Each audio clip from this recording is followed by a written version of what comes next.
Prenez place sur le monticule et bienvenue dans First Pitch, le podcast MLB des équipes de The Playoff FR. Et oui, de retour encore une fois du podcast hebdomadaire. Et oui, on a tenu une semaine de plus. Wouhou. Et pour m'accompagner, comme toujours, Jérémy. Comment tu vas, Jérémy? Ça va le J? Ah, ma foi, ça va. Ça a été à trembler en France? Est-ce que ton équipe a tremblé? Mon équipe n'a pas tremblé à trembler. Nous sommes très bien. Nous sommes amusés parce que nous étions qualifiés pour la finale déjà. Donc Oh, on a pris du plaisir, on n'a pas regardé les stats et puis on s'est bien marré. C'était une belle après-midi de baseball. C'était cool. Voilà. Bon, c'est du baseball comme on aime, du baseball merguez comme on dit. pour la faute de père, c'était génial. Ouais, c'était bien. On s'est bien marré. Non, mais c'était cool. C'était cool. J'ai bien aimé cette petite Précision, semaine. on enregistre quand même le dimanche, voilà. On a arrêté d'enregistrer le vendredi parce que on n'a pas toutes les infos. Vous savez, le baseball, ça va très vite en 2 jours. On loupe plein d'informations, donc on voudrait pas en louper cette semaine. Donc c'est pour ça qu'on a enregistré le dimanche. On laisse à qui vous savez l'enregistrement du vendredi, voilà. Non, surtout, on laisse le samedi, leur est réservé. Ce qui a été, moi, je vais faire la bonne parole. Ce qui a été Espèce de suceur. Hein. exactement.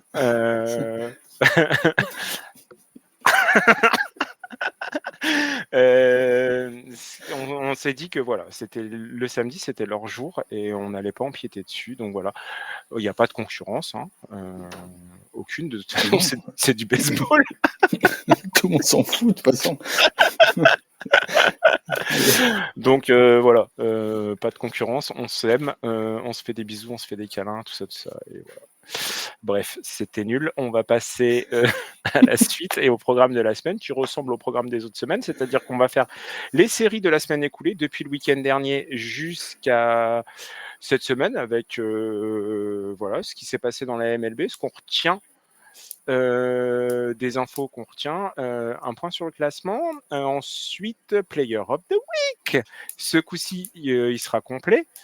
Et puis ensuite, on vous fera un petit point 4 sur un article qui est paru dans The Athletic cette semaine sur le Players Poll. Donc voilà, où on a interrogé les joueurs sur un petit peu différentes questions et voir leur avis. Voilà, c'est bon, on y va?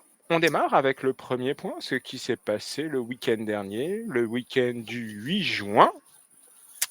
Et on y va, ce qu'on retient du week-end. Est-ce que tu as retenu des trucs, toi, ou est-ce que j'y vais, je balance tout ce que j'ai vu? Moi, tu commences le 8 ou le 7? Ouais, enfin, je dis le 8, tu vois, c'est les séries qui ont commencé du vendredi soir et qui Bah terminent. écoute, j'ai 4 matchs où j'ai retenu des choses. Les Vas-y, Cubs balance. Tigers, Cubs Tigers. Suzuki, 2 home runs sur les 5 des Cubs. Ouais. Rangers Nats avec DeGrom qui lance 7 manches lancées sans en shutout. Yes. Giants Braves avec Matt Chapman qui fait un two-run home run pour la victoire. Mhm. Et un petit D-back Reds avec Gavin Lux et son grand slam. Ouais, pas mal. Moi, si je peux pas parler de l'Aquatico, franchement, Oui, c'est triste, je sais. je suis triste. Ouais, il y avait Tu l'as trouvé ce nom, c'est bien. il y avait l'Aquatico entre les Rays et les Marlins. Ça Moi, jouait où? Ça jouait au stade ça se jouait chez les Steinbrenner. Rays. Ouais, ça se jouait à Tampa Bay. Il y avait plus de monde que chez les Marlins au dernier Aquatico ou quoi? Ouais. Bah oui, c'est rempli. Ceci dit, je crois qu'il faudrait faire des attendances, mais je pense que les Rays l'emportent aussi. Et les Rays qui volent partout, c'était du vol de base à droite et à gauche. Et les Marlins qui, eux, volent en éclats, mon pote, parce qu'ils se sont fait démonter. Rasmussen, et oui, il y a eu un petit truc marrant sur cette série, tu nous raconteras, tiens. Rasmussen, sa série de 23 innings pitch sans encaisser, elle a Ah, pris je l'ai vu. fin. Ouais, je l'ai pas noté. Et ouais. Et qu'est-ce qui s'est passé dans cette petite série avant que le match débute? Non, il a plu. Non, Ah. le lanceur partant. Ah C'est toi qui me l'as dit en ah plus. Oui, c'est vrai, c'est vrai. Non, mais ça remonte tellement loin que je me dis, non, mais ça fait hier. Mais non, non, non. Oui, pendant l'échauffement, le receveur qui renvoie la balle sur son... Non, son son... deuxième base. Il fait le relais en deuxième. Ah, il veut faire le relais en deuxième? Oui, l'autre, il a fini ses pitchs, en fait. Donc, il a fini ses pitchs et puis ils font le relais en deuxième pour... voilà. Et Ah ouais, lui, il il a est pas vu encore qu'il sur... avait son pote au milieu de la Ouais. trajectoire. Donc, il tape... Je me rappelle plus du nom du lanceur partant qui c'était. Ah, ça va me revenir. Bref. En tout cas, il prend la balle sur la tête. Il continue quand même le match. Mais il sort au bout de 3 innings. Parce Bref. qu'une balle en relais en deux, c'est... Ah, ça picote sur la Ça tête. picote quand même. Ah, ça picote. C'est pas la casquette qui protège, quoi. Non, bah c'est... Je dis ça, je dis rien, mais On en a parlé la Kike, semaine dernière. peut-être que Kike a la solution. C'est vrai. Safety first. Je l'ai dit tellement de fois ce mot, je l'ai presque vomi. Allez, qu'est-ce que j'ai un autre Dans lequel de tes métiers, ça? dans le management de la sécurité, Voilà. la prévention des risques et professionnels et J'allais industriels. sortir. Voilà, une nouvelle vie du J. Voilà. Et après, ce week-end, qu'est-ce qui s'est passé? Parce qu'il y avait l'Aquatico, certes, mais il y avait aussi Battle of Pennsylvania. Et là, Rays de Jolly Roger. Les Pirates balaient les Phillies. Qu'est-ce que je retiens? C'est que, Paul Skins, il a mis une victoire pour une fois. Enfin. Enfin. Et ça, c'est bon. Et ça, c'est bon. Ça se prend. Ça se prend, ça se prend. Allez, après, Rangers Nats, t'en as parlé, je crois. Hein, donc, j'en parle pas. De Grom, ouais. C'est ça. Cincinnati qui sweep les D-backs.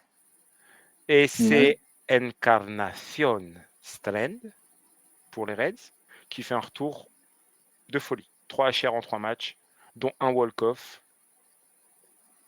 et un game-tying shutout. Et voilà, c'est ça que je retiens.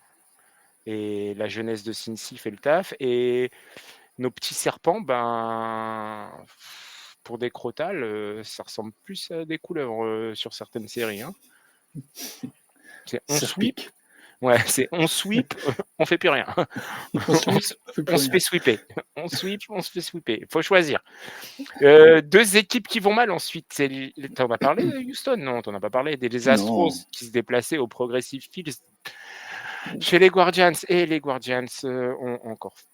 J'en ai marre de cette équipe. Pourtant, je les aime, hein, mais je vais arrêter. Rami, il nous fait il poursuit sa série à 34 matchs. Et c'est surtout Jérémy Peña. Et vous en profitez pour mettre le ticket de rationnement. Ah, l'humour, c'est une des choses que je préfère, avec les pieds paquets. Bref, Jérémy Peña qui nous fait à ce stade-là, qui était à 13 matchs consécutifs avec un hit et un 449 d'average sur la série. Royals, Washington, t'en as parlé. Chicago, t'en as parlé? Non. Oui. Non. Oui. Chicago oui. quoi? Les Sox? Les Sox. Non, j'ai pas parlé. Les Sox. Sox. Et dans leur échange avec Crochette, on se rappelle de Kyle Thiel. Il a fait ses débuts en MLB. Un hit, 2 walks. Ouais. C'est peut-être le joueur de sortie du farm system des Red Sox qui marche le mieux. T'as vu qu'ils ont échangé aussi, les Sox? Ils ont récupéré Civalet et ils ont envoyé Vogue. Ouais. C'est pas comme si les Dodgers avaient besoin de pitchers, ils avaient de la thune et tout. Et voilà. Bon, bref. Ouais. Chacun fait comme il veut. Et oui, je pense que le perdant dans cette affaire ne sont pas les White Sox.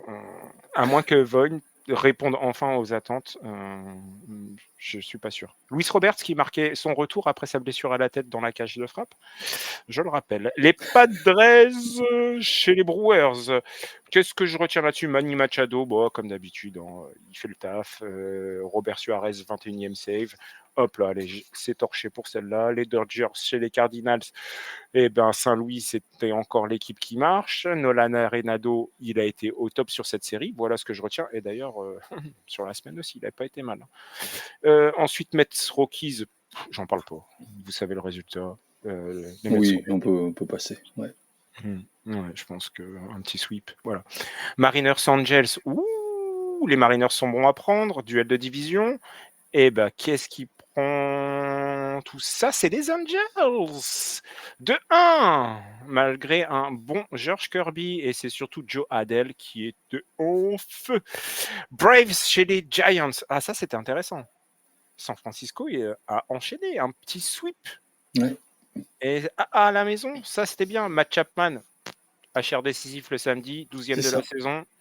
C'était bien. On a noté que Spencer Strider faisait son retour. Il n'a pas oublié le leg day non plus. Non, mais jamais. Jamais. On a parlé du Red Sox Yankees. Non, j'allais te dire que ce que j'ai retenu, c'est Story qui marque 5 RBI le dimanche. Yes. Et Crochet qui strike out. Judge 3 fois. Et sur l'ensemble de la série, il l'a fait 6 fois. Et là, ce soir, j'ai revu une nouvelle stat. Il s'est fait striker 8 fois en 8 matchs d'affilée. Ouais, enfin, il a répondu quand même. Il a mis son petit HR hein, quand même, histoire de. Voilà. Ouais. Je suis pas le judge pour rien. Voilà, c'est fini pour le week-end. On passe à ce qui s'est passé dans la semaine. Yes. Ouais. Et je note les Blue Jays aussi, j'en ai pas parlé, mais. Ils reviennent bien, ces petits cochons. Tout doucement. Enfin, ces petits oiseaux. Oui, voilà. Doucement, mais sûrement. À la fin du week-end, ils étaient 3e et ils talonnaient les Rays. Allez, la semaine, qu'est-ce qui s'est passé? On y va? C'est parti. L'Ohio Cup qui s'est fini. Et pour confirmation, Cleveland est bien dans le Kentucky. Sur l'ensemble de l'Ohio Cup, ils ne prennent qu'un match. Tout le reste est pris par les Reds. Magnifique. Tu dois être content. Oh oui, je suis super content. Bon, Santana qui claque quand même un grand slam le jour de l'anniversaire de ses débuts en MLB en 1978.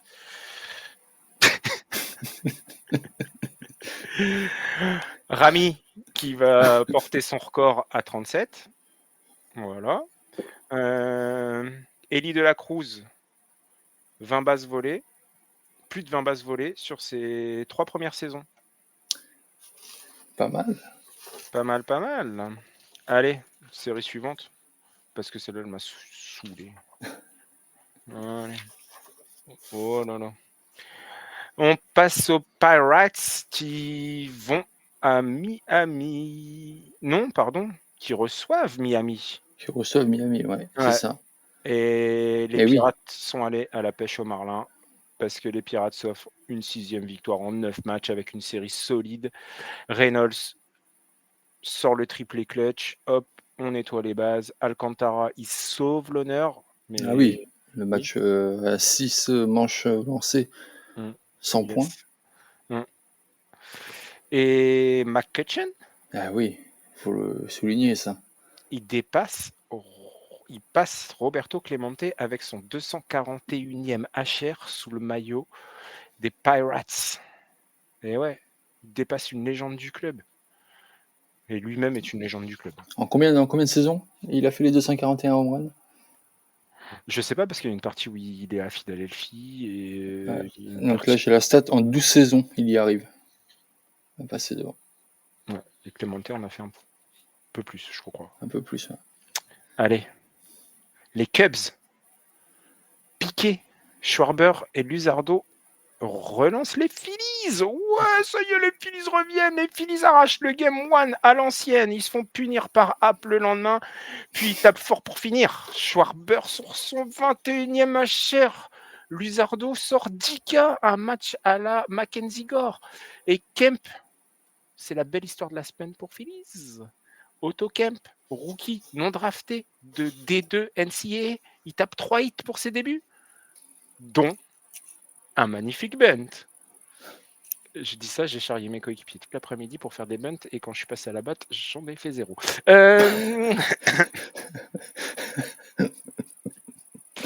Et ouais, du grand T'as art. peur? T'as peur de bunter? Non, mais c'est que les balles, elles étaient pas buntables, en fait. Ah, pardon. Tu vois, quand ça passe au-dessus de la boxe d'à côté, c'est difficile d'aller la chercher. Effectivement. Oui, enfin, je dis ça, mais j'ai fait quand même. J'ai tellement rigolé que. Bon, bref, ça ne vous intéresse pas. Allez, on passe.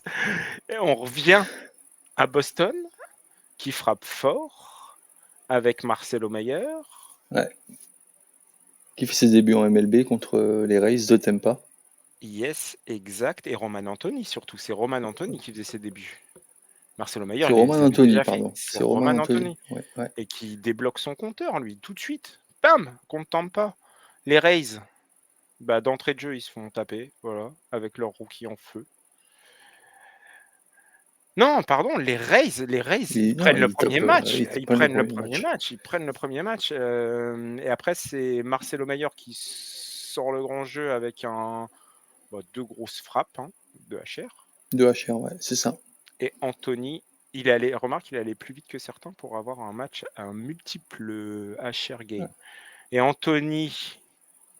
Roman Anthony qui débloque son compteur, et Boston remporte une série plutôt tendue dans un duel de division. Voilà. Roddy Chapman qui fait un 12/12 sur les saves. Ouais. C'est pas mal. Il y a mieux. Je le dirai tout à l'heure, il y a mieux. Il y a mieux. Allez, on passe à la suite. C'est déjà très bien, 100% en save. Un bon releveur. Les Braves qui se déplaçaient chez les Brewers. Et ils remportent la série 2-1. Mais grâce à qui? Schwallenbach. Et Sale. C'est ça. Ouais. Atlanta, ils freinent l'hémorragie. 2 masterclass des 2 lanceurs. Entre-temps, il y a Churio et Bauer qui réveillent les Braves. Charios. Ouais. Et les Braves qui s'offrent leur première série gagnée depuis le mois de mai. Et ouais. Et Acuna, en effet, 2 HR sur cette série. Allez. Oh non, Ozzy Albies qui atteint les 1000 hits aussi sur ce match.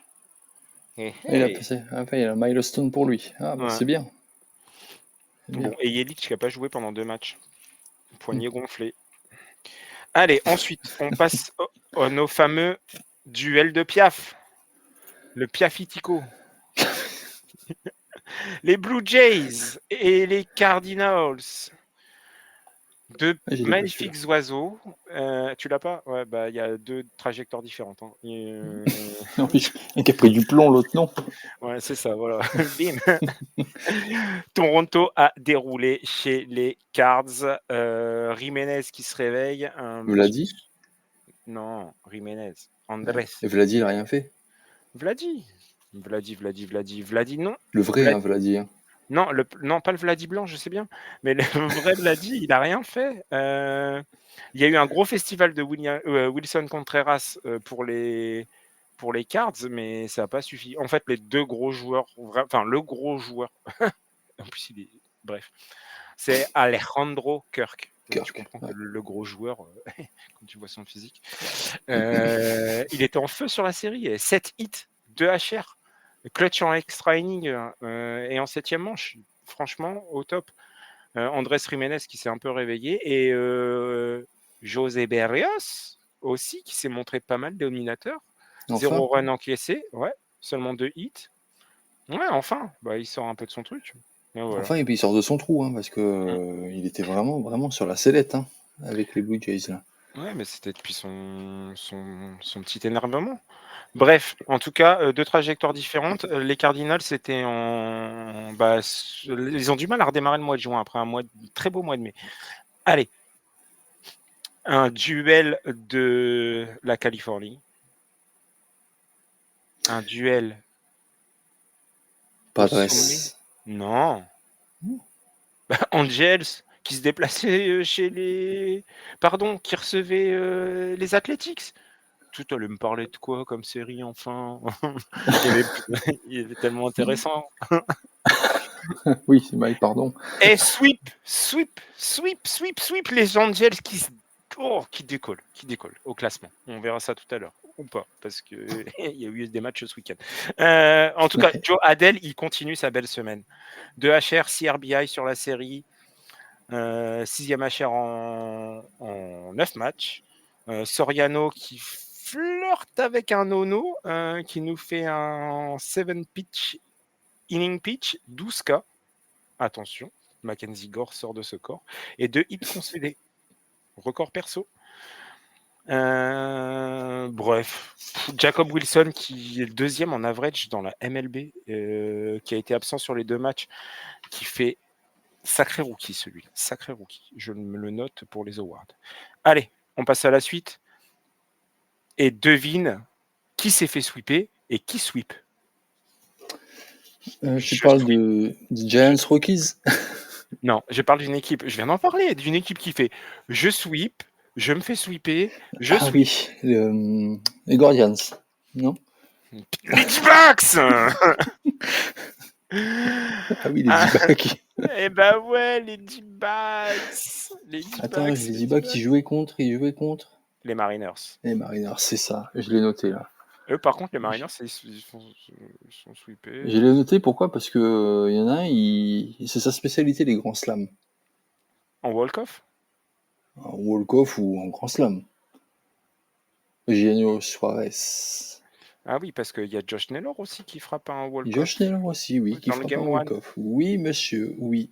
Et Eugenio Suarez, c'était en 3e, je crois, de la saison. Grand slam de la saison, effectivement. Corbin Carroll, comme d'habitude, impérial. Il serait temps, hein. Ça se réveille. La saison dernière, il n'était vraiment pas top. Là, il fait une bonne saison. Oh, si. Moi, on pourra en redébattre la semaine prochaine parce qu'on abordera un autre sujet. Mais non, moi, je le trouve bon. Seattle, je suis déçu. Bon, ils se sont réveillés ce week-end parce qu'ils jouaient les Guardians. C'est plus facile. Putain, JP Crawford ce matin, je l'aurais défoncé. Je l'aime bien, hein, mais pas contre Jean-Paul. Ouais, bah ouais. Non, Jean-Paul. Bon, allez, on passe à l'autre série de la Californie. Et là, tu peux y aller. Je t'écoute, c'était quoi? Donc San Diego. Oui. Contre les Dodgers. Exactement. Voilà. Au Petco Park. Au Petco Park. Et ils se sont fait côté par les Dodgers. Ils se sont fait côté. Un carnage sur le monticule. Ah oui, parce que c'est ce fameux deuxième match où Los Angeles s'est dit tiens, on va le donner. Donc Kike, mon idole Kike, a pitché pas une demi-manche, mais plusieurs manches. Et il sort quand même de tout ça avec une ERA à 2.08.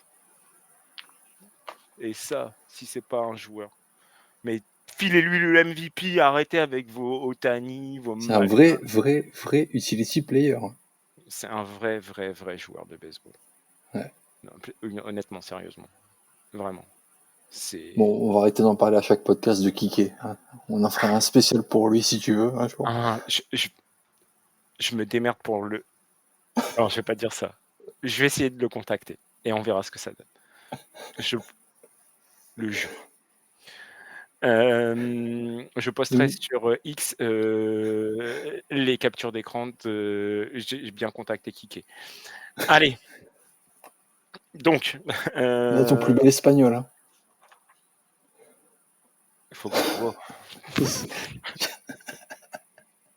Oh, t'abuses. Hola, ¿qué tal, Kike? Hola, ¿qué tal, Kike? Mi corazón. Bon, bref, il a lancé 2,1 manches sur ce truc. Voilà. Dylan Cease, lui, grâce à ça, Dylan Cease, il n'empêche, il a mis fin à sa dizaine de 11 starts sans victoire, avec 11 K dans ce fameux deuxième match. Et voilà. Ah oui, le relais de Pages. Pages, ouais. Qui a été chronométré à 80.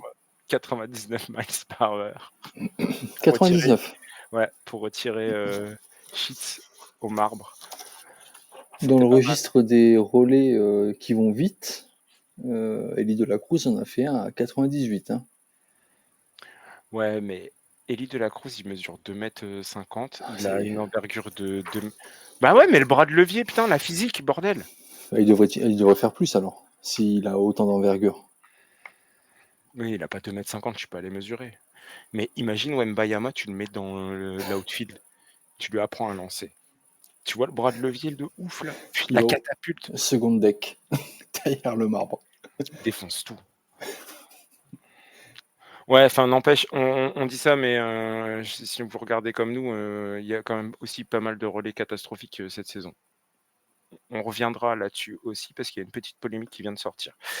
Allez, Détroit, qui rencontraient d'autres petits oiseaux dont je porte fièrement la casquette aujourd'hui. Et oui, les petits oiseaux de Baltimore, qui étaient en feu avec leurs 6 victoires d'affilée, là. Ils étaient chauds.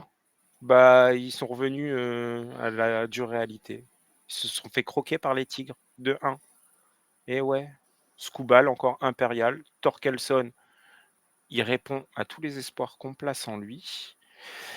Le sweep, il est évité de justesse, mais on n'est pas passé loin, hein, notamment grâce à Eflin pour les Orioles, qui a dominé Détroit sur 6,2 manches lancées, un seul point encaissé et une ERA de 1,47 sur les 3 matchs. Ça, c'était bien.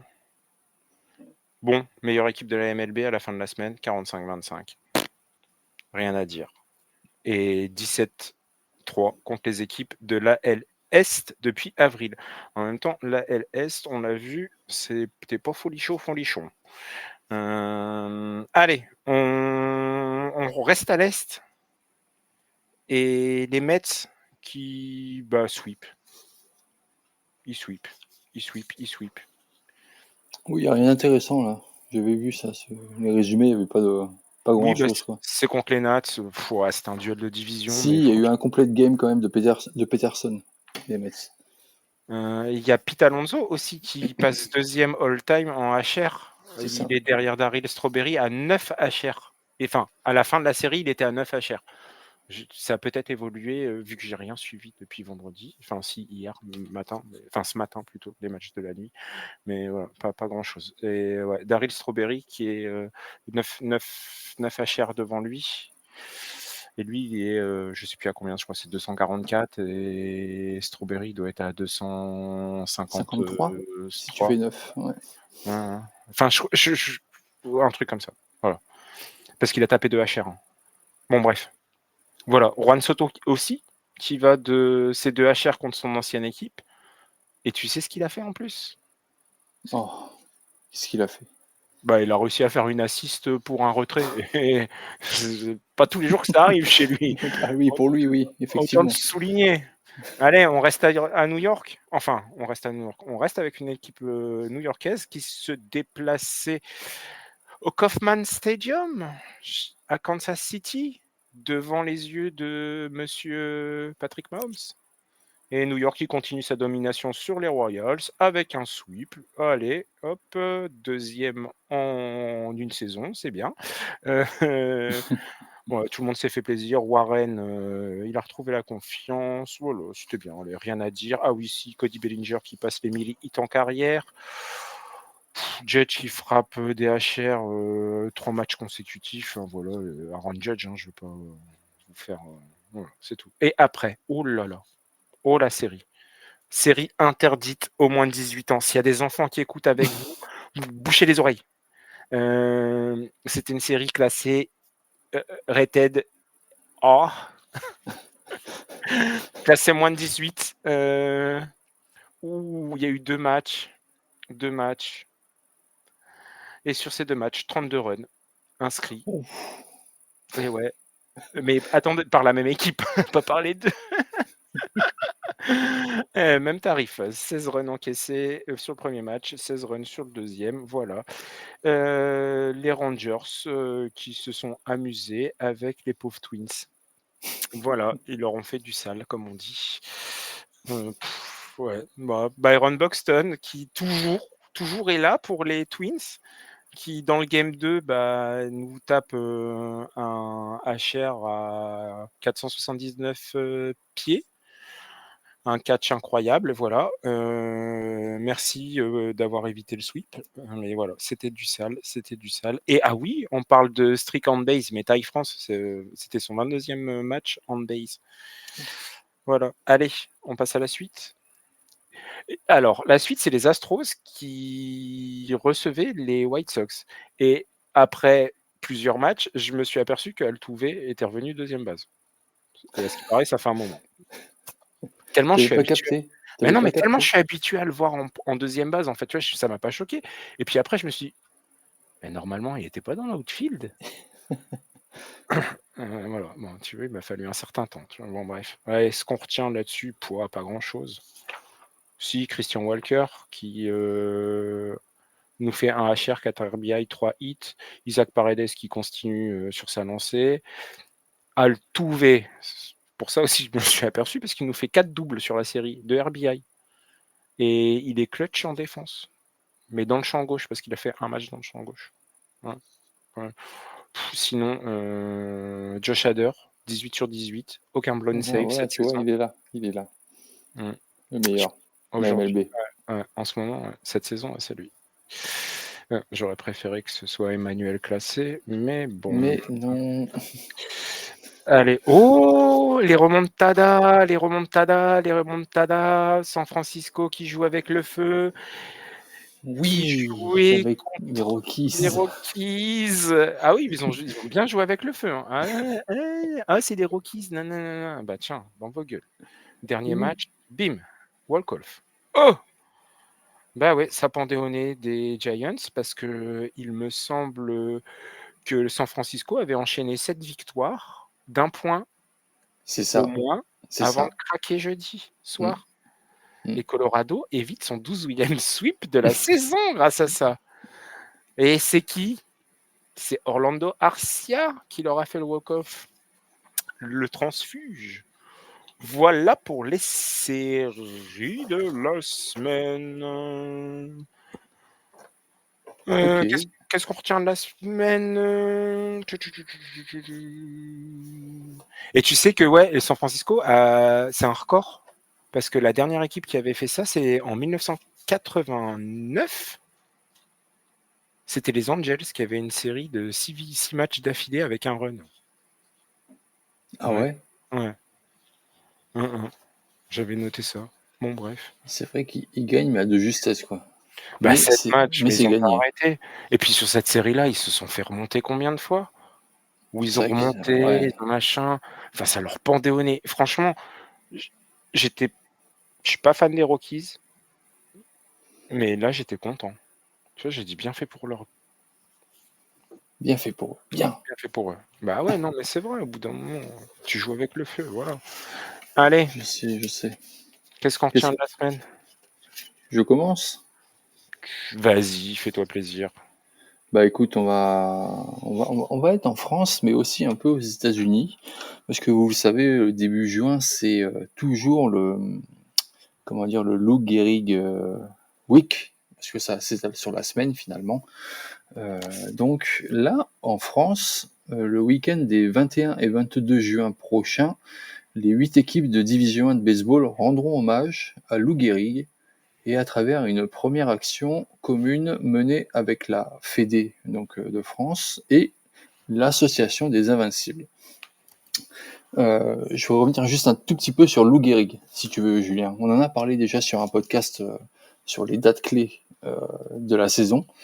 Bon, en gros, Lou Gehrig, c'est le joueur hors du commun des années 1923 à 1939, effectivement. Ouais, c'est ça, Donc, 39. en fait, Lou Gehrig, c'est un peu comme... on pourrait comparer à ça à quoi? J'allais dire, mais c'est trop récent, mais Tom Brady qui vient remplacer le quarterback blessé. Ben là, c'est pareil. Il est venu remplacer un joueur qui a eu mal à la tête, Wally Pip, pour le nom. Et du coup, le coach a dit, bon non, mais c'est bon, je te le remplace par un petit jeune, Lou Gehrig. Et du coup, le reste appartient à l'histoire, puisque Lou va effectuer 2130 matchs consécutifs avec la franchise de New York. Le seul qui battra ce record, c'est Cal Ripken, des Orioles. Ouais. Mais par contre, voilà, les Yankees adorent ces anecdotes-là, donc c'est pas mal pour eux. Donc, en fait, il a eu une carrière absolument phénoménale. Il est allé, et en fait, il a vécu dans l'épopée, donc avec un certain Babe Ruth, qui remportera les World Series 6 fois, et Lou Gehrig aura sa moyenne au bâton, donc à la fin de sa carrière, qui sera à 34%. Il sera sélectionné 7 fois pour les All-Stars. On l'appelle Iron Horse, le cheval de Et fer. oui, pour ça, parce qu'il était surtout réputé parce qu'il avait une force incroyable. Exactement. Et ouais, je te laisse terminer. Vas-y, c'est toi qui as Ouais, ouais, préparé. Je vais ça pas tout marche, casser. ça marche. Ouais, Lou Gehrig, en fait, il a fait 150 RBI durant 7 saisons consécutives. Donc, c'est-à-dire que chaque année, il faisait 150 RBI au moins, au minimum. En 1932, il marquera l'histoire de la MLB car il sera le premier joueur du XXe siècle à marquer 4 home runs dans un match. Et ses performances au cours des World Series, donc en effet en 34 matchs de World Series, il finira avec une moyenne au bâton de 36%, 10 home runs et 35 points produits. Voilà. L'année 38, 1938, en fait, il va pas se passer comme prévu pour Lou. En fait, ses performances vont être en berne et il va commencer à afficher des statistiques qui ne sont pas du tout dans ses cordes finalement, et des signes inquiétants de santé. La saison suivante, il fera encore moins bien. Euh, En fait, en mai 1939, il demande même à son entraîneur Joe McCarthy de ne pas prendre part au match pour le bien de son équipe. Et c'est là que s'arrête la série des 2130 matchs consécutifs joués. Voilà. En gros, il se retire de la MLB. Il poussera les portes de la clinique Mayo à Rochester, dans le Minnesota. Et plusieurs semaines plus tard, le verdict tombe. Les médecins lui diagnostiquent une sclérose latérale amyotrophique, plus connue sous le nom de maladie de Charcot, qui est le nom du neurologue français Jean-Martin Charcot, qui découvrira en premier cette maladie de merde en 1869. Donc en fait, cette maladie, c'est neurodégénérative progressive qui affecte les cellules nerveuses du cerveau et de la moelle épinière. Voilà. Aux États-Unis et au Canada, on l'appelle la maladie Lou Gehrig. Voilà, pour information. On revient à l'aspect sportif de Lou Gehrig.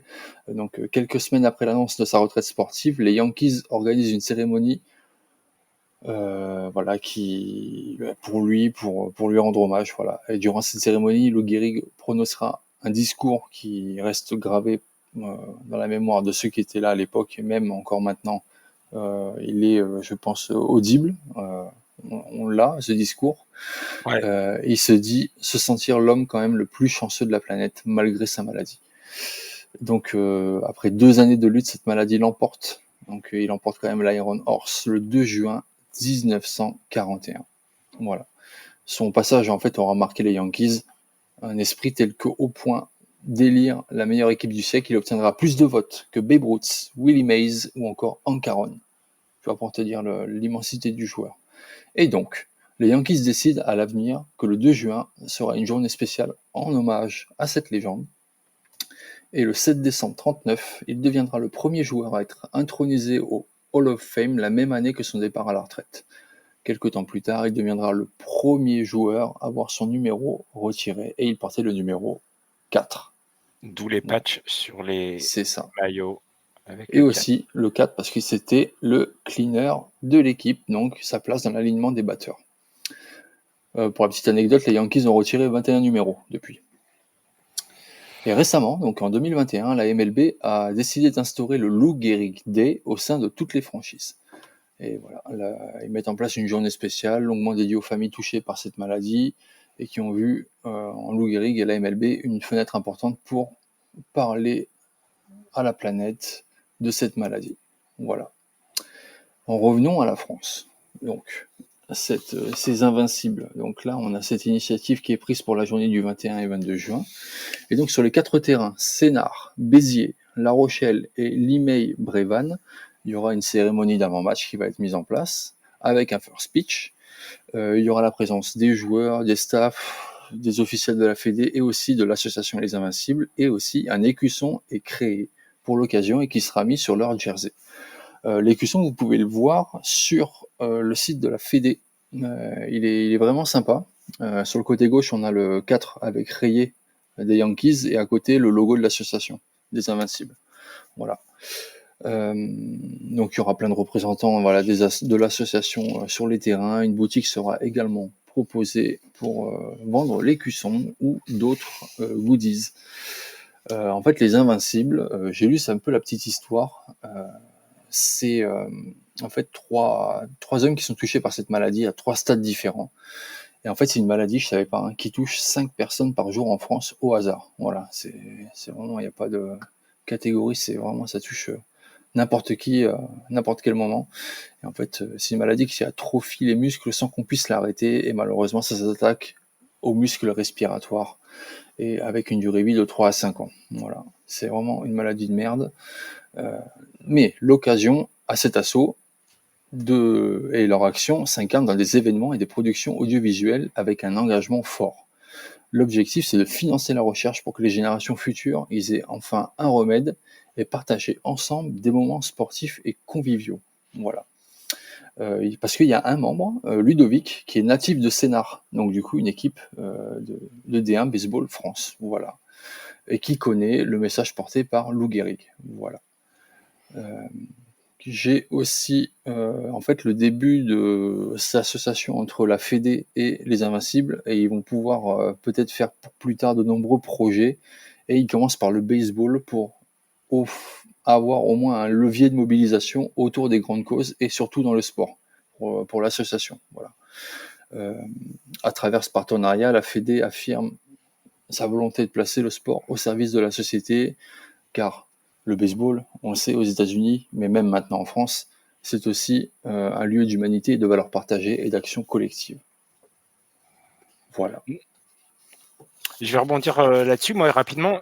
C'est intéressant parce que le mois de juin est très particulier dans la vie de Lou Gehrig, sachant qu'il est décédé, donc tu l'as dit, en 2 juin. Le jour où il tape ses 4 HR, c'est un 3 juin. Et le jour où il est diagnostiqué de la maladie, c'est le 19 juin. Donc un peu le pourquoi du comment que la première semaine de juin aux États-Unis est cette fameuse semaine où on célèbre un peu plus, voilà, le personnage. En tout cas, voilà, et on fait parler de la maladie, etc. C'est la première semaine de juin. Et je pense que la date a été choisie aussi en fonction de ça, en France.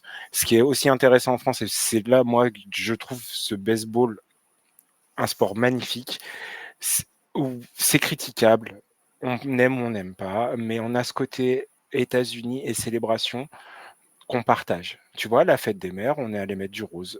Là, aujourd'hui, c'était la fête des pères, on a mis du bleu.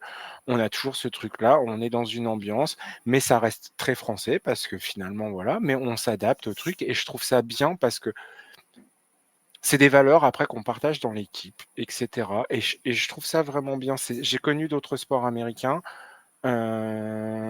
J'ai joué à 3, 3 sports américains, vraiment, du basket, du football américain, du baseball, et il n'y a qu'au baseball où je vois ça. Au football américain, un peu, mais il y a plus un côté show-off, autre chose. Bref, ça paraît moins sincère que là où on le fait, c'est vraiment très familial le baseball. Si vous vous écoutez et que vous n'avez jamais joué au baseball, allez dans un club près de chez vous, essayez de trouver et vous verrez cette ambiance, elle est familiale, elle est bien et ça va vous faire aimer le baseball, même si vous jouez pas à un niveau exceptionnel, vous allez kiffer. Vous allez kiffer juste pour ces moments de vie, en fait, de partage qui sont, moi, je trouve importants. Voilà, c'était l'instant émotion. Voilà. Sinon, que dire de plus? On passe à des choses plus marrantes? Oui, on va passer à un joli point animalier. Alors, Ah, moi, on va... presque. non, on va pas parler tout de suite du chien qui est recruté bad boy des Nats, qui a fait son début. D'ailleurs, il y a un patch MLB début sur J'ai pas vu. son... Je J'ai sais pas vu. pas. Je me suis Mais posé la question. les Dodgers sont chauds pour le récupérer avant la trade deadline. Attends, ils vont peut-être récupérer Pépé le pingouin. Pépé le pingouin. Pépé le pingouin chez les White Sox. Je l'ai Eh vu. oui, chez les White Sox, ben oui. Et On reste dans pourquoi, en les fait? animaux de la banquise. Hein. La En semaine fait, dernière, on était chez les phoques et là, on arrive chez les pingouins. Ah écoute, non, l'autre c'est jour, là, l'Antarctique. ouais, C'est alors, l'hémisphère tu sud. sais, il y a eu l'espèce de cirque du soleil avec les criquets, là. T'en rappelles de ça? Oui, oui, oui. Guillaume se demandait ce que c'était. Ouais, C'est voilà. l'argent Ok, donc, public. On voilà, appelle ça ouais, l'argent c'est ça. public. C'est ça. La banlieue brûle. On a fait un spectacle. On a fait un concert de NTM. Oui. Du coup, Chicago, ils se sont dit, bah Apaiser les tiens, tensions. Ramenons un pingouin. du coup, les White Sox, ils se sont dit, bah tiens, on a eu des criquets, pourquoi pas un pingouin, tiens. En fait, c'était la journée mondiale de l'océan. Et en tant qu'ambassadeur, en fait, le pingouin, c'est ambassadeur de la propreté et de la sécurité des océans. Voilà. Donc, un manchot de Humboldt. Voilà, voilà ce qu'est son espèce. Donc Euh, c'est alors. Je vais m'énerver. Un pingouin n'est pas un manchot. ah ouais? Un manchot, c'est un manchot. Un Un pingouin, c'est manchot, un c'est un pingouin. manchot. Bah écoute. Les pingouins, c'est à l'hémisphère sud. D'accord. Les manchots, c'est à l'hémisphère nord. Voilà. C'est juste pour vous dire. C'est juste. Les Mais manchots, il y a d'accord, c'est. plusieurs espèces. Ouais, Beaucoup d'espèces, d'accord. Ou c'est le contraire, je ne sais plus. Mais il y en a un qui est au nord et l'autre qui est au sud. D'accord. Donc c'est deux ouais, espèces différentes. d'accord. Bref. Mais ils volent pas. Ils volent pas. Ils glissent et ils plongent. D'accord. Ok. Mais c'est comme un crocodile, un caïman, quoi. Non, la blague, c'est un crocodile et un alligator. C'est caïman pareil. Un caïman, c'est la même chose qu'un alligator. Techniquement, c'est plus proche que du crocodile. C'est dans Ah la même putain. famille. C'est dans la Ouais, même. les autres, ils parlaient de souricière l'autre jour, là, on parle d'alligator. Surtout surtout avec moi, c'est pas le truc à faire. Enfin, Souricière. je t'ai déjà expliqué. Oui, je sais. Bon, du coup, Pépé le pingouin, il a lancé Le le manchot, first. du coup, putain. Non, il appelle Pépé le pingouin. Il Bon, a lancé le d'accord. first Ouais, pitch c'est avant des le match de Américains. dimanche contre les Royals. Et en fait, ils ont fait défiler Pépé pour accompagner le professeur Mike Atkinson, président et directeur général du zoo de Brookfield, et qui a fait son premier cérémonial first pitch. Voilà, Pépé le pingouin. Voilà. Et le chien des Nats, je m'en fous de toute façon. Voilà. Mais C'est ce en que j'ai à parlant dire. d'animaux qui glissent sur la banquise, tu sais ce que je viens de voir là? Un ours polaire, Non, Chris Fielder. non, je viens de voir Roman Anthony qui a fait un slide, la tête Ah la oui, première, ouais. Et un supplément caillou. avec un supplément caillou. Ouais. Lui aussi, il s'est cru sur la banquise. Je vous conseille, c'est magnifique. Même moi, enfin, c'est beau. J'ai fini mon point animaux. Je continue ou tu veux faire un petit peu toi, les news? Non, vas-y, continue, parce que moi, après, c'est des trucs. Il y a des trucs sérieux et des trucs moins sérieux, comme Ok, d'habitude. d'accord. Moi aussi, j'ai des trucs sérieux et des trucs moins sérieux. Tiens. Bref de comptoir statistique. Donc du coup, quel pour toi, cite-moi les 3 joueurs actifs qui ont un batting average à plus de 30%. Sur leur carrière ou sur la saison? 3 joueurs actifs, là, actuellement. Sur leur carrière, ouais. Judge, Non. Infacile, infacile. Luis Suárez. Voilà. Lui, il a 31, presque 32%. Ensuite, tu en as parlé tout à l'heure. Un coup, il joue champ gauche, un coup, il joue seconde base. José Altuve. Ouais, il a 30, il a 305. Et le dernier, discret, mais toujours là. Première base, Ligue, Aide-moi. Ligue, première, vas-y. première Première base, base. Ligue nationale, Freddy Freeman. ouais, 30, 301 tout pile. Voilà les 3 joueurs actifs qui ont un batting average de toute leur carrière à au-dessus de 30%. Pas mal, hein? Eh ben, j'allais parler de joueurs qui étaient Bobby Witt Jr. Il est passé sous les 280 à moyenne au bâton à 278. C'est la première fois qu'il passe dessous depuis 2023. Bon, moi j'avais ça. C'est bien. J'ai Après, j'ai d'autres trucs. MLB leader en total base, tiens. Ah, je l'ai Devine vu. qui est le premier. Judge. Ouais, bon, 198. Devine l'écart qu'il y a avec le second, qui Le est second, c'est qui? Otani. Otani, il n'a pas joué pendant un moment. Ouais, une soixantaine. Il a 168. Oh! Ah, t'as vu, il claque des home runs quand même, donc il en fait des total base. Hein. Ouais, mais Otani, là, il vient de faire, tiens, les 250 hier, je crois. Hier ou Allez, avant-hier. je vous fais le top 5. Corbin Carroll, 159. Kalaraleg, 154. Et Pete Alonso, 153. 153? Total base, ouais. Et ouais. Autre stat intéressante, on va partir chez les Astros. Sais-tu qu'au 10 juin, donc à partir du 10 juin, on a figé la date, les Astros ont joué 50 matchs sur 65 contre des équipes ayant plus de, en ratio victoire, donc positif, c'est-à-dire plus de 50%, soit 10 matchs de plus que New York, Yankees, 6 de plus que Détroit et 18 de plus que les Mets. Ouais, mais c'était déjà, enfin, bref. Les Mets, c'est la grosse critique. Ils sont bon, bref. Voilà. Juste pour te dire que chez les Astros, la relève a tient la baraque, hein, puisque sur les matchs à un run d'écart, ils ont une cote, enfin ils ont un terme de victoire positif à 61%, ils ont 11 victoires et 7 défaites. On peut dire que ça tient peut-être grâce à Brian Abreu qui est à son 18e hold et qui est co-leader MLB avec Abner Uribe des Brewers, mais aussi Josh Hader, 18 sur 18 en sauvetage, 100%. Le leader MLB est, tu en as parlé tout à l'heure, Robert Suarez avec 21, et suivi de Carlos Esteves des Royals avec 19. Voilà ce que j'ai pu retenir. Attends, j'en ai un toute dernière à te proposer, si tu veux. Ah si, attends, j'en ai encore un. Willy Adames obtient un équilibre parfait. Avec les Rockies, il a pu parvenir à 2 milestones. Lesquels, à ton avis? Willy Adames avec ou contre? Contre les Rockies. Contre les Rockies, il est parvenu à 2 milestones. Donc il a joué contre les Rockies, tu sais, le match à un Ouais. run d'écart. Là. Ouais. Je l'ai dû le voir passer, mais ça m'a Allez, il a pas. fait 2 fois 500. Il a fait 500 RBI et 500 runs. Ah oui, mais oh, en plus, Et oui, à tu l'as regarder vu en des matchs plus. pourris, tu vois, tu retiens même plus ce qui se passe. Allez, dernière stat. Après, je te laisse tranquille. Bon, après, je pourrais dire, j'en ai 4, mais bon, Dernière stat. Ok. C'est un two-way player, tout un est peu caché. Ok. caché. Un two-way player caché. Kiké. Non. Bon, un fielding, il est pas bon parce qu'il fait 6 erreurs avec un fielding pourcentage à 684. Oh, Pas terrible. il doit jouer aux Red Sox. Ouais, connard. Par contre, en 12 matchs, 28 at-bats, 21 runs, 12 hits. Bon, il frappe 0 double, 0 triple, il a mis aucun home run. Il a 18 RBI, Il doit avoir un sacré OPS. 12 total base, 6 buts sur balle, 2 hits by pitch. Il s'est fait striker que 3 fois. Et par contre, il a volé 21 buts.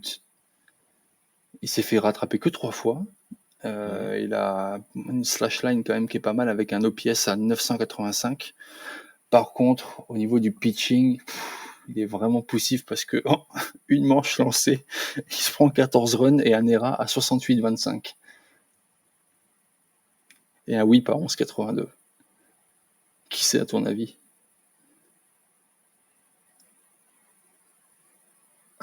Je bug. Il joue dans une belle équipe, les Dragons de Ronchin. Ah ouais, c'est moi. Je me disais, ah, il s'est fait que 3 fois. Ah ouais, c'est moi. Mais elles sont pas à jour en plus, ces stats. Tu peux m'expliquer une manche point 1 lancée et 14 runs? Oh, bah, si tu commences des saucisses. T'es vraiment enculé. Ce ERA à 68. Qu'est-ce que tu veux? Mais il n'y a pas les stats à jour là. Mon dernier match, j'ai lancé des cas. Ouais. Bon, j'ai pas autant de délais que d'habitude, mais j'ai lancé des cas. Et 21 stolen base, hein. Ellie de la Cruz du Nord. Attention. Mais elles sont pas à jour de toute façon. Bon, bref, peu importe, parce qu'il y en a plus maintenant. Voilà, j'ai fini. C'était ma connerie. Ce soir, tu vas être privé de télé. Je vais en parler à ta mère. Ça me fait marrer. Bon, allez, passons à des choses sérieuses. Pire, c'est que les gens, quand ils... là, ils sont en train d'écouter, ils ont dû se demander, comme moi, en train de chercher comme ça. Putain, c'est qui joue Ça va être bon à l'écoute. Putain, espèce d'enfoiré. Allez. Allez, propose tes news. Non, j'ai juste vu que dans une Amérique en tension, les sénateurs, enfin les gens du Congrès ont fait un match de baseball et les républicains ont battu les démocrates 13-2. Voilà, encore une victoire des Trumpistes. Canard. Ouais, encore une victoire des canards, ouais, dégoûté. Qu'est-ce que j'ai vu aussi? J'ai vu que Kike, hier, a fait son premier strikeout en carrière. Et moi, je l'ai fait avant.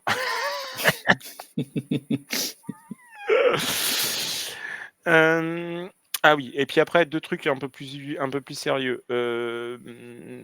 Déclaration de McCutcheon qui a demandé pourquoi les balles n'étaient pas toutes les mêmes et que les coutures étaient plus hautes sur les balles et que du coup, ça ralentissait en fait la pénétration dans l'air de la balle et du coup, ça faisait aller moins loin la balle et aussi sur des relais, ça pouvait être un peu compliqué.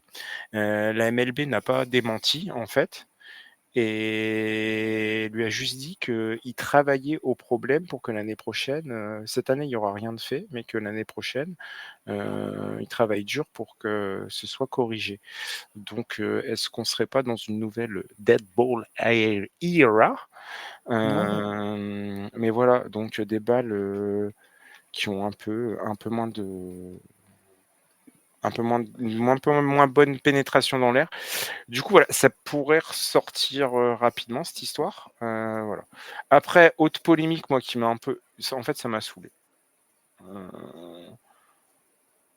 Parce qu'on parle des trucs où avec les célébrations, tu parlais de Lou Gehrig.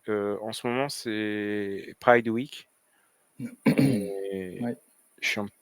ça me saoule ce qui se passe aux États-Unis. Après, voilà, on est pour ou on est contre, mais De toute façon, c'est tous les ans où ils font ça, de toute façon. Ouais, mais il faut jouer. Bah oui, les Rangers ont décidé qu'ils ne le feraient pas, voilà. Et voilà, tu vois, on dit rien. Après, soit on le fait et tout le monde le fait, soit on ne fait rien, tu vois.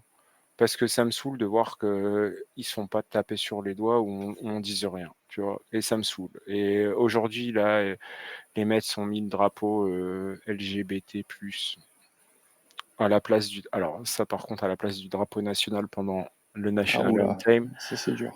ça va faire polémique. Ouais.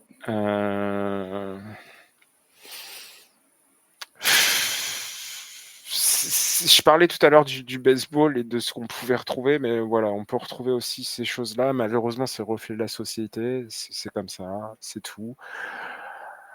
Je sais pas si ça devait faire partie des actus, mais ça me faisait chier de voir ça en fait. Voilà, c'est juste ça. C'est jouer le jeu, c'est tout. On vous demande pas d'être comme ça ou comme autre. C'est jouer le jeu.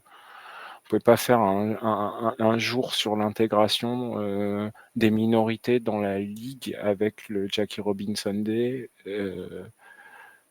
et vous comporter comme ça derrière sur aussi de l'intégration et voilà, intégrer des communautés et c'est aussi des communautés. Je suis désolé, tu joues le jeu. Soit tu fais une journée complète, soit tu n'en fais pas, ou alors tu dis quelque chose sur ceux qui n'en font pas.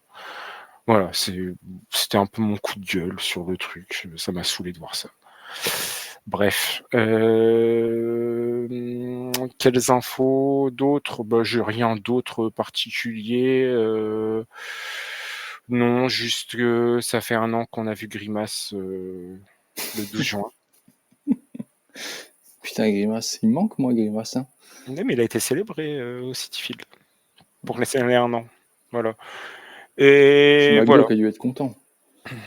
Oui, je pense. Je pense. Fortement.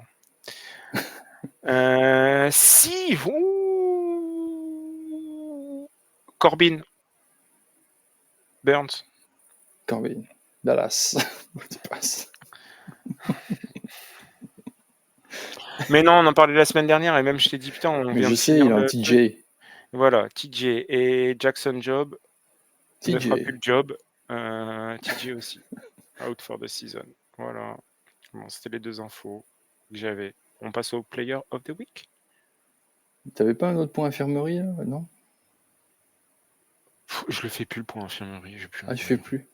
On Non, fait plus je sais pour ambulance. qu'il y a Cole Ragans aussi chez les lanceurs Oh, qui bah, qui allez, a c'est bon. l'épaule. Oui, c'est bon, c'est bon. Joueur de la semaine. Allez, c'est parti. Ouais, vas-y, joueur de la semaine parce que sinon. Joueur de la semaine que je vais vous proposer Ah, en. Jackson Merrill qui est en D2D. On s'en fout. Ryan O'Hearn aussi. Byron Buxton, D2D. Kodai Senga, 15 jours. Tu Colton me coupes, Bell. hein. Tu me coupes dans mon élan, hein. Non, mais t'as voulu, je suis allé voir les blessés. Je l'avais ouvert en plus. Bon, bref, allez, vas-y. On va le mettre sur le Discord communautaire, le sondage des joueurs de la semaine. On va Tu t'en voir. charges? Je m'en chargerai si j'ai le temps. Inch'Allah. Alors, en Ligue américaine, je te propose Yandy Diaz. Pourquoi Yandy Diaz?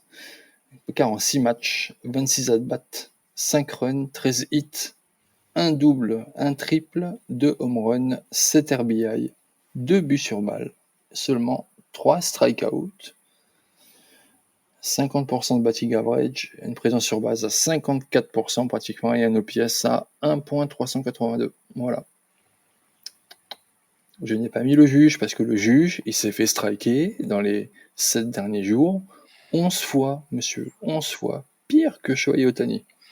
Ouais, mais on se dit, c'est manger une série de ouf contre les Red Sox. Ouais.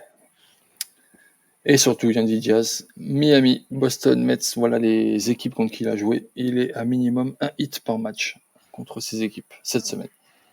Voilà pour moi la Ligue américaine. Yandy Diaz des Tampa Bay Rays. Ah, moi j'en ai 2 en Ligue américaine. Bah bien sûr. Et moi j'en ai 2 en Ligue américaine. Bah, Voilà. déjà, j'ai Alejandro Kirk, des Blue Jays. C'est le premier. 5 matchs, 23 at-bats, 11 hits, 2 doubles, 2 HR, 4 RBI, une moyenne au bâton à 478, présence sur base 478, slugging Ouais. 826. Allez, je mets que lui, voilà. Allez, tu mets que lui. Ok. Tu avais qui en 2? Josh Smith. Allez, c'est bon. Ligue nationale. Obligé. Cette semaine, c'est obligé que ce soit lui. Ronald Acuna Jr.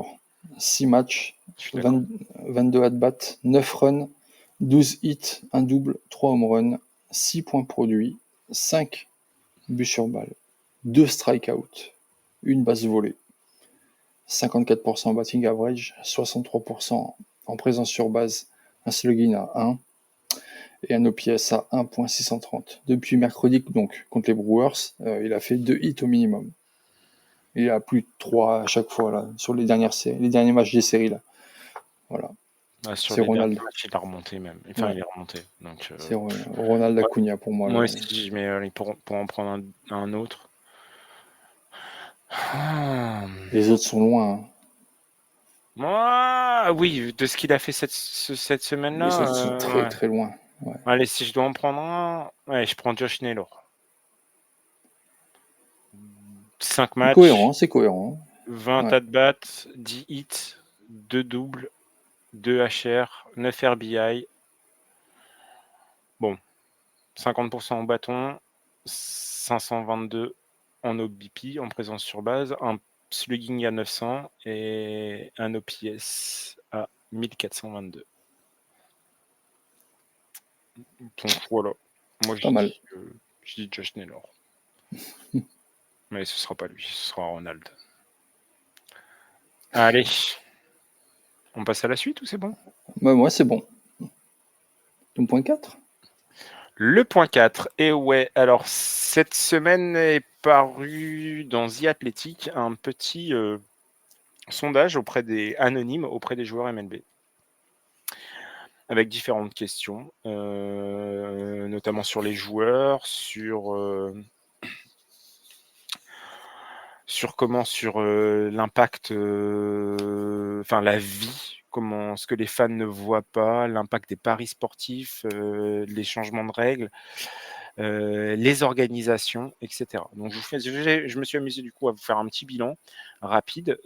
Jérém, tu l'as lu l'article que je t'ai envoyé ou... Ce que tu m'as envoyé sur le gambling. Ouais, Ouais. ouais, mais il y avait les autres, tu aurais pu regarder, il fallait juste cliquer sur l'onglet au-dessus, tu vois. Ok, d'accord. Bon, allez, comme ça, je vais peut-être t'apprendre des trucs. Le joueur... Forcément, oui, c'est sûr même. Pour 2025, le joueur préféré des joueurs, bah, J'avais pas vu, merde, putain, je suis curieux de l'article. c'est encore Shohei Ohtani. Oh. Voilà. Oh. Et à noter que Bobby Witt Jr. est aussi très apprécié parce qu'il est humble, spectaculaire et efficace. C'est ce qui ressort. Spectaculaire, c'est vrai. Ouais, il y a 2 semaines, on a vu. Et humble, c'est pas faux non plus quand tu l'écoutes. C'est sûr que c'est pas Patrick Mahomes, ça. Voilà. Ouais, il faut bien quelque chose. Il y a la voix de Kermit, le mec. Il a pas la bonne femme non plus. Ouais, c'est Peggy la cochonne. Allez, le batteur les plus redoutés. C'est Juan Soto qui arrive en tête pour sa discipline au bâton. À noter derrière, c'est Ohtani et Judge. Et après, ils sont suivis de près par Jordan Alvarez, Bryce Harper et le petit Rami. Pop, pop, pop, pop. Pop, pop, pop, pop, pop. Et ouais, j'ai dit House Vice. Rami qui a fait une petite sieste après un hit by pitch. Je sais pas si t'as vu. Oui, j'ai vu. Et il m'avance en plus. C'était drôle. Bah oui, il est drôle comme joueur. De toute façon, tous les Ramirez qui passent par Cleveland ils sont tous drôles. Enfin, il faudrait faire un épisode complet sur Manny parce que lui, il en a fait des belles quand même. Tu l'as l'histoire où il sort pendant le match, où quand il joue à Boston, il ouvre la porte du Green Monster pour aller pisser alors que le match il est en train de se dérouler. Si. Alors qu'il n'y a pas de toilette là-dedans. Il n'y a que le mec qui met les panneaux. Bah ouais, il est allé pisser là. Et du jour, à Cleveland, il est parti, il a demandé les clés du bus au chauffeur. Il a dit non, je vais rien faire. Et il est parti faire un tour. Il a fait une Ribéry comme la tondeuse. Ouais, c'est ça. Bah, lui avec un bus, le bus de l'équipe. Ah non, mais il y en a des belles à raconter sur Manu. C'est pour ça que c'est mon joueur préféré de tous les temps. Allez, les lanceurs le plus redoutés, c'est Chris Sale. Il est suivi derrière. Normal. Un slider normal. Il est suivi derrière quand même par Tarik Skubal, Skins, Strider, Duran, Valdez. Ils sont cités parce qu'ils sont nasty. Nasty pitchers. Ouais, enfin, tu vois les trucs de. Alors, Tarik Skubal, ouais, ok. Moi, quand je vois des trucs nasty, c'est, je pense, Paul Skins. Nathaniel Valdi, moi. Ouais, non, mais Paul Skins, t'as vu ce qu'il lance? Oui. La vitesse et l'effet. Tout à l'heure, Max Fried, je l'ai vu lancer une sweeper. Elle était hardcore. Hein. Elle était hardcore. Tu penses qu'elle est à 30 cm à côté de la zone de strike. En fait, elle revient mais au milieu, mais pile. C'était vraiment... Ils ont des trucs. Wow. Allez. Les managers les plus appréciés. Ah, j'ai Tito, je pense. Bah oui, Tito. Et tiens, il a fait son retour au Progressive Field sur la série, j'ai oublié d'en parler. Il a été applaudi et tout ça. Bon, bref. Déjà, d'où tu vas coacher Cincinnati quand t'as coaché Cleveland? Punaise, ça me saoule. Bon, et Bruce Bochy, c'est le deuxième. Ah bon? Ouais, on salue à coup sûr pour leur Bruce Bochy show. On attend qu'il revienne. Je pensais que Dave Roberts, tu vois. Non. Ouais, c'est comme une. C'est pas Ron Wood non plus, quoi. Ouais, c'est pas les meilleurs non plus de la ligue. Hein. Bon, bref. Tu vois ce qu'ont fait Bochy et Francona avec l'effectif qu'ils ont. Ensuite, à l'inverse, c'est Bud Black et Ron Washington qui sont ceux où les joueurs ils n'ont pas les envies de les avoir. Allez, les équipes à éviter, les organisations à éviter. Tu peux m'en citer au moins 2. Les Rockies. Oui. Tu peux m'en citer Et 4. Facile. bon, les White Sox, Tout à fait. les Pirates, Tout à fait. et à éviter, les Ouais. Marlins. Ouais, il y a les Marlins. Et pour compléter le tableau, les Athletics de... On sait pas où. Parce que c'est cheap. C'est cheap, ils disent. C'est cheap. C'est cheap. Allez, et par contre, du côté des meilleurs, là où on a envie d'aller jouer, c'est facile. Les Yankees, les Dodgers, Ouais. Boston. Non. Non? Non, il n'y a pas? Il n'y a pas. Merde. San Diego? Malheureusement, il n'y a pas. Pourtant, ça... Bon, bref, il n'y a pas. Les Cubs? Non. Si, les Cubs. Et les Mets? Les Mets, tout à fait. Bah, les Et Mets, vu comment ça paye, t'inquiète. Ouais, on a des cartons dans le truc, bon, c'est pas grave. peut-être les Phillies, non? Non, mais dans la même division, Dans la même division. Atlanta. Atlanta. Mm. Et une dernière bien surprenante. Bien surprenante. Les Angels. Non. Mais c'est dans la même ligue. Tu veux que je te le donne? Mariners. Non, c'est les Guardians. Bonne Ah, condition, merde. ambition élevée. Je sais pas aux Guardians où les ambitions sont élevées, mais bon, ouais. Mais surtout soutien aux familles. Il y Ça, a un c'est important. accompagnement. Ouais, voilà. Et les Dodgers, ça reste quand même l'équipe numéro 1. Allez, on passe aux règles et notamment au robot umpire. Et 63% des joueurs sont contre l'arbitrage automatisé. Du coup, arrête de gueuler sur l'arbitre. Je dis ça, je dirais. Ils défendent l'élément humain, les relations avec l'arbitre et l'importance du framing pour les receveurs. C'est vrai qu'on en voit de moins en moins du framing.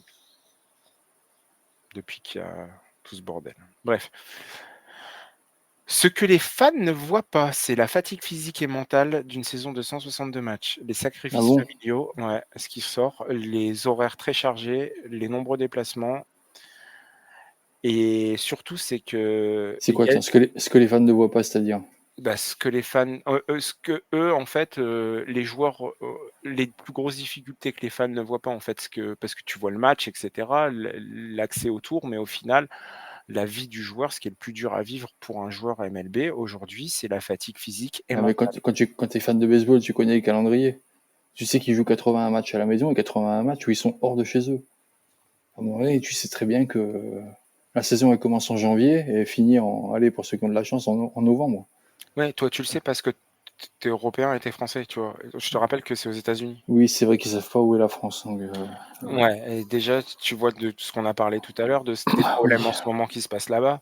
Tu oui. comprends bien qu'un fan, pas forcément toujours. Voilà. Je te rappelle pour qui il vote. Oui. Ceux qui ont gagné les matchs du Sénat.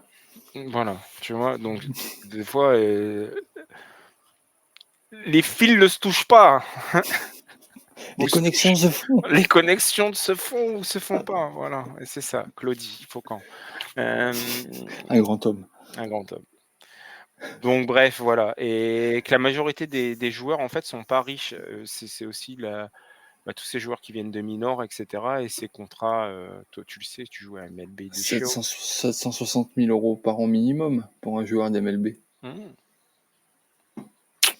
Ouais, C'est les sûr que. contrats, les tenders là, tous les Ouais. contrats tenders, il y en a une paire, hein. Mm. Donc voilà. Et dernier truc, Bah, le moi coût de la vie, surtout. Le coût de la vie pour eux, quoi. c'est Ils ça, doivent ouais. avoir la mutuelle de fou qu'ils doivent avoir. Enfin, j'espère qu'ils ont une bonne mutuelle avec l'équipe, quoi, parce que Bah non, mais tu pas vu les trucs avec l'équipe, il y avait une stat, on en avait parlé, non, moi je l'avais vu, couverture mais maladie, non, ça me parle je pas. sais plus si on avait dit non, mais tu sais, en fonction du nombre d'années qu'ils ont passé dans la ligue, ils ont quelque chose. Et du coup, c'est à partir de je sais plus combien Ah d'années. oui, une couverture maladie, Ouais, c'est un à truc comme partir ça. d'un certain nombre d'années jouées dans la ligue. Oui. Donc, tu vois, tu l'as pas tout de suite. Enfin, bref, Mis à part le ticket d'or MLB, là. toi, tu te rappelles que Et de ça, qui- toi. Bon, Oui, bref, voilà. Allez, il, il en faut peu pour être heureux, hein, comme chantait Balou. Allez, l'impact des paris sportifs, et c'est ça qui m'a moi le plus surpris. C'est toutes les menaces, les demandes de remboursement, l'agressivité qui est de plus en plus palpable dans les tribunes.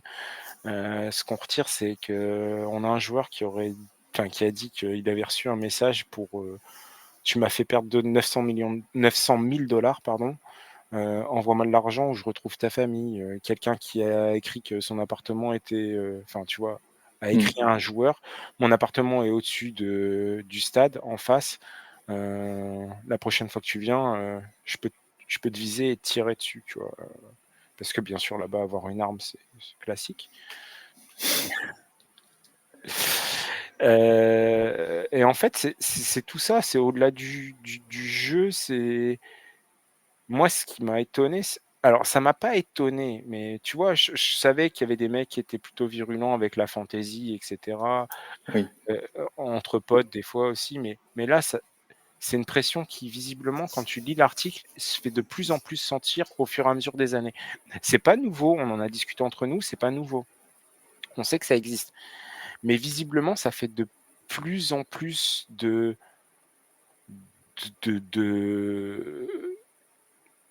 menaces, et cetera, qui arrivent auprès des joueurs, tu vois? Genre après un 4-0 à la batte, les mecs peuvent recevoir des menaces de mort dès la sortie du stade, alors qu'avant, on leur disait juste, «You sucks!» Et voilà, et puis après, ils faisaient un petit débat, au niveau des tribunes, tu vois? Mais maintenant, c'est les menaces de mort, et cetera, tu vois? On change d'ambiance, et ce qui m'embête, c'est ce côté aussi, je vais reparler de l'hypocrisie, j'en ai parlé tout à l'heure avec, le mouvement, LGBT+. C'est ce côté, je bannis quand tu paries, j'ai des sponsors qui sont sur les paris et je cadre pas les fans qui vont devenir agressifs à cause de ces paris sur les gens qui me font gagner de l'argent, parce que ceux qui font gagner de l'argent, c'est les joueurs. Enfin, tu vas pas au stade s'il y a pas de joueurs. C'est Et le syndrome paradoxal des États-Unis, ouais, Julien. on en a déjà parlé, mais là, c'est toute l'hypocrisie de la MLB aussi. Ah oui. Tu peux pas dire: «Non, au pari, tu as pas le droit de parier, et cetera», mais Mais non. tes supporters ont le droit de parier, mais «Ah tiens, il y a du cash flow qui arrive depuis, un sponsor, qui fait du pari en ligne». Ah wesh, bah, finalement, c'est pas si grave que ça. Tu vois? Non, là, on parle de menaces de mort, de menaces pas forcément que sur les joueurs, parce qu'il y a des joueurs qui peuvent dire: «C'est sur moi, ça va», mais quand on va chercher la famille, et cetera, ça devient compliqué. Et alors, oui, il y a d'autres exemples dans le sport. Tu vas me dire que moi, récemment, c'était au tennis où j'avais vu Ouais, ça. le tennis, c'est chaud. Le tennis, Heu, mais aux États-Unis, en Europe, tu vois? Je parle en Europe. Après, il y a le soccer, il y a eu des histoires comme ça. Je me rappelle d'Escobar quand j'étais ado là, le joueur colombien. Alors c'est pas avéré à 100, mais c'est pas prouvé, mais ceci dit, il y avait un rapport avec les paris sportifs, et cetera, et le mec, il marque un but contre son camp en 94 lors de la coupe du monde. Il se fait assassiner en revenant, quelques jours après être rentré en Colombie. Bon bref, c'était la Colombie des années 80, enfin quoique on peut dire que c'est encore un peu comme ça, mais bref, peu importe. Mais ceci dit, tu vois que là, le tennis, c'est marqué. En NBA et en NFL, ça commence visiblement. Heu, Aussi sur les réseaux où les joueurs reçoivent des messages haineux, mais souvent c'est en lien à la fantaisie, et ça commence de plus en plus à dériver sur le pari sportif, en fait. Bah, en même temps, quand tu as 15 pubs par match ou par manche euh, sur le gambling, enfin, sur les paris, quoi, voilà. Ouais. Tu regardes encore un match, là tout à l'heure, j'ai regardé les Red Sox et les Yankees, c'est pareil, quoi. Comment dire, celui qui produit pour les NISN pour Boston, bah, t'as toujours des cotes à droite à gauche, quoi. Toujours, toujours, toujours. Et malheureusement, le baseball est un sport de stats et de maths, et cetera, et c'est un sport qui s'y prête bien. Appelons un chat un chat. Le baseball se prête bien au paris sportif, mais de la même manière que tu as de l'aléatoire, et cetera, c'est comme si, tu jouais au loto tout le temps les numéros qui ont le plus de chances, enfin qui sont sortis le plus souvent, en espérant gagner. C'est pas forcément, voilà, il y a une part de hasard, il y a une part d'humain, surtout, surtout. Puis il y a un adversaire en face, on parle d'un sport. Et on parle d'une moyenne sur 162 matchs. On parle pas d'une moyenne sur un match, une série. Tu peux faire une série. Exemple, tu parles Red Sox, Yankees. Ou les D-back. Un no sweep. Non, mais Judge qui fait, Oui. qui tape pas, et puis est-ce que c'est le reflet de sa saison? Non. Est-ce qu'en effet, quand tu as 99,9% de gagner un match? Non, tu Ouais. sais pas. Tu sais pas. Tu sais pas. Mais tu vois, et c'est pas que le baseball, en effet. Il y a le tennis, on l'a dit, en Europe, le foot depuis des années. En NBA, en NFL, ça commence à venir. Il y a vraiment un phénomène de violence en fait qui m'inquiète. C'est surtout ça en fait. Quand j'ai lu l'article, j'ai pas été, je vais pas dire que tu m'as dit oh bah ça te choque. Tu vois, en me posant la question, genre, c'est pas vraiment que ça m'a choqué. En fait, ce qui m'a choqué, c'est la violence Mais ce qui est choquant, tu m'as dit, c'est la violence des propos et des de propos. jusqu'où ça peut aller.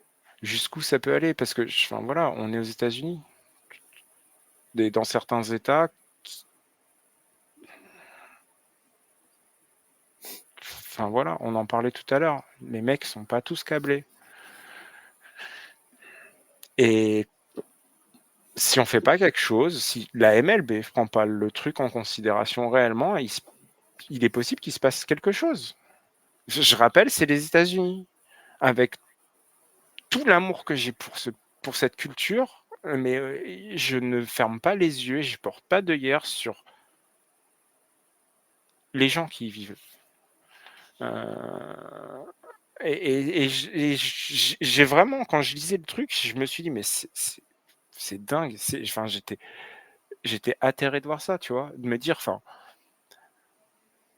que ça pouvait prendre une telle ampleur. Après, tu vois, je me dis, oui, finalement, ça fait partie du sport, etc. Mais de là à ce qu'on aille vraiment tout le temps, parce qu'il y a des joueurs qui parlent vraiment de choses où c'est récurrent, quoi. Ça peut être, enfin, c'est 162 matchs dans l'année, des séries, c'est 4 matchs. Genre, ça peut être une série de 4 matchs, 4 soirs de suite, t'en prends plein la gueule. C'est pas un soir sur 160. C'est peut être 4 soirs de suite, voire plus. Et par un même gars ou par plusieurs. Que ça vienne d'un même gars encore. Bon, t'as identifié le gars, mais que ça vienne de plusieurs, tu vois, c'est là où tu flippes. Parce que, voilà, des cons, quand ils se rassemblent, ils sont encore plus cons. Bref, voilà. C'était Oh, ton analyse. c'était mon analyse. Un épisode très joyeux, dis donc. On a fait Lou Gehrig, on termine par les menaces de mort. Bon voilà, enfin c'était le mot de la c'était la fin. Ah oui, allez, non, on va terminer quand même pour une note qui va encore diviser tout le monde. Et les votes du All-Star Game sont ouverts depuis 2 semaines. Oh, ta gueule. Oui, le All-Star Game est pourri, mais oui, c'est marrant de voter. Voilà, et moi j'ai fait mon petit vote déjà. Rami, Figure-toi que je l'ai même pas mis. Kiké. Non, mais Kiki il est pas proposé vu qu'il est utility player. Non, Ah. j'ai pas mis Rami. Vraiment, Oh. j'ai pas mis Rami. Non. Non, putain, j'allais dire en,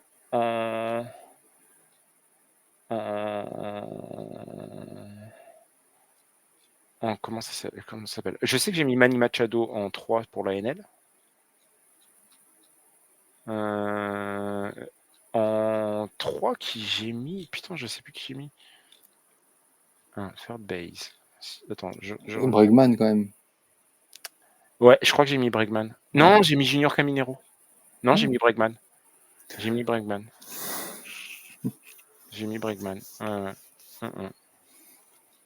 Ouais. Eh ben, c'est bien. Tu t'en fous. Par contre, les shortstop, dans la L, t'as pas beaucoup de choix. Hein. T'as mis Volpi. Mais non, tu me connais tellement. Non, j'ai mis Bobby Witt. Oh là là. Alors que dans la NL, tu regardes, tu fais ah ouais, il y a quand même le choix. Hein. T'es un peu. Tu sais qu'ils ont décalé dans les volts, ils ont même. Ah si, ils ont mis Mookie en shortstop. Mais il y en a un qui a changé de place et ils l'ont remis. Ah non, oui. Tu peux voter pour El Mago en outfield. Même s'il est repassé shortstop. Et ouais. Ouais, par contre, non, c'est marrant parce que le vote, tu vois, pour les outfielders, il faut quand même. Faut aller chercher. Et c'est très facile pour les catcheurs. Je vais le faire. Dans la semaine, je vais le faire. Comme ça, on sera plein à voter Kadraleg. Oh ouais. Ah, t'es obligé. Tu vas voir. On en reparle, d'accord ? Tu le fais et puis on en parle. Allez. Voilà. Vous avez jusqu'au 26 juin. Oh, c'est bon, on a le temps. Ouais, mais après, il y a la deuxième phase de vote pour voter pour les starters. Et ouais, du 30 au 2 juillet. Et oui, ceci dit, on n'a pas fait le point de classement avec tout ça. On coupe, ça fait 1h30. Non, ça fait 1h30. Le point classement, de toute façon, au fur et à mesure, là, je pense qu'on va passer sur les places en playoff. Voilà. Bon, allez, ouais, on coupe là, on arrête. On vous a assez saoulé pour aujourd'hui et pour cet épisode.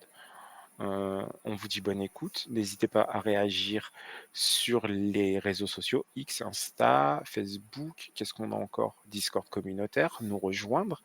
Sur les plateformes d'écoute, des petites étoiles, un petit commentaire. Voilà, n'hésitez pas à le faire.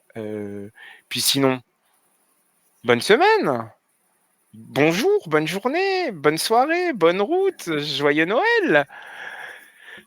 Allez, on se quitte là-dessus, Jérém. Ouais, ça marche. Bon, bonne semaine à toi, le J. Bonne semaine à toi aussi. Ouais, récupère bien. Ouais, ça va aller, j'ai rien branlé. Ça va. T'as donné mes stats, espèce d'enfoiré. Surtout cas, qu'elles sont même pas à jour. Oh là, ça m'énerve. Portez-vous bien.